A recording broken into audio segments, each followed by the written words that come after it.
and he gives him all of these instructions. So here we are at the great tower where the languages are being confounded, and we're going to go on a journey to the promised land for them that God has set apart, set aside.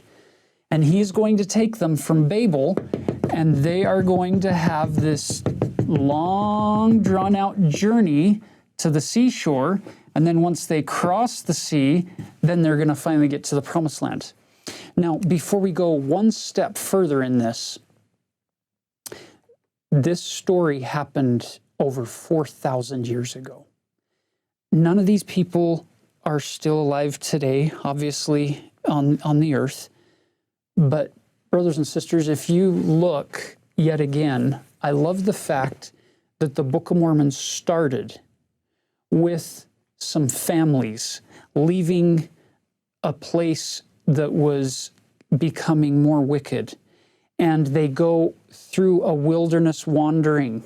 They come to the sea. They have to build barges or a boat in order to cross that sea to come to the promised land. And now here you get a second witness of this kind of a journey.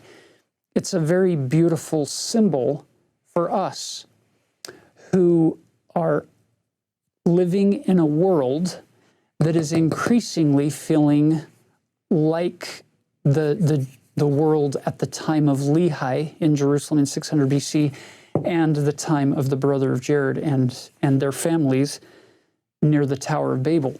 So it becomes this overlay for us as we go on our journey from a fallen earth through the course of life, through those wilderness wanderings, until we can hopefully arrive safely into heaven, symbolically. Now, every analogy breaks down eventually, and some break down sooner than others. So this is not a perfect symbol. So we're just going to learn what we can as we go through this process, watching Jared and their families coming through the wilderness as we then look at how that might apply to us. And you'll notice that we get some principles right out of the starting gate. Look at verse 42.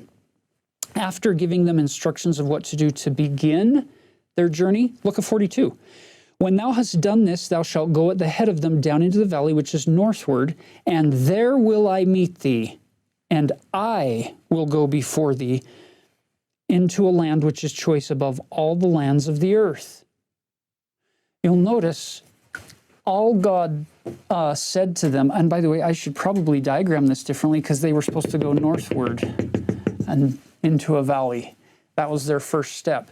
Gather all of your flocks and your provisions, go here, and I will meet you there. Brothers and sisters, you'll notice there are lots and lots of elements to this journey, but what did God give them?